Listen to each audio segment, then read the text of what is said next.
As President Trump's first 100 days in office approaches, we just take a quick look at some of the impacts it's had on the commodity space.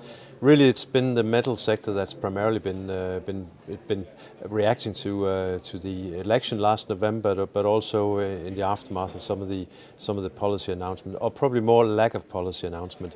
In the immediate aftermath back in November, we did see two major moves. We saw industrial metals led by copper raise higher in the expectations that Trump was going to introduce a growth-friendly policy, infrastructure spending was going to go up, that was going to increase demand for industrial metals.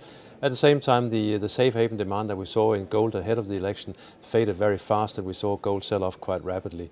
Fast forward now past the inauguration in January, now 100 days into his presidency, we find that copper more or less is holding on to the gains it made back in November. We've had some supply disruptions so far this year, which has kept the market supported.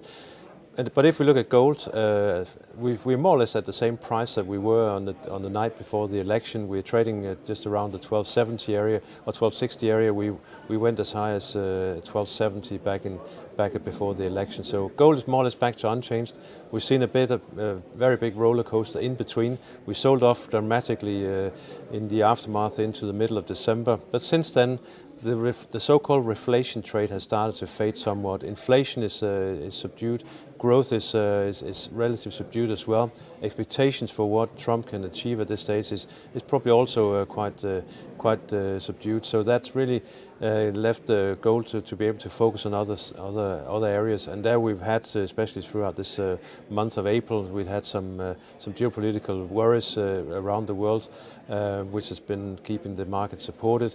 We've seen inflation expectations subdued, but also we're seeing, and on that base, we're also seeing interest rates hike expectations being subdued, and that has also been adding some support. So at this stage, gold is literally back to square one in terms of what it has done in terms of movement since the US election.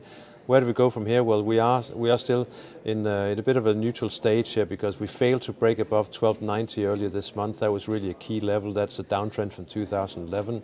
At the same time, we haven't really been testing some support, which is in the short term here between 1254 and 1257.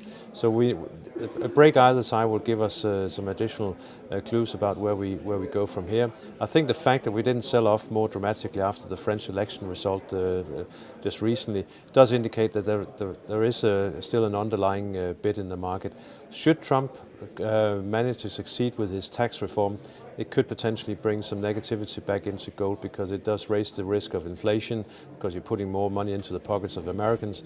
And it also leaves the potential for further bond issuance because of the tax cut has to be funded. So that could be a negative in the short term. But at this stage, the market so far has been quite reluctant to jump on his tax plan because it's quite low on details. So overall, as I mentioned, gold back to square one, but it's been a volatile and bumpy ride for the past few months.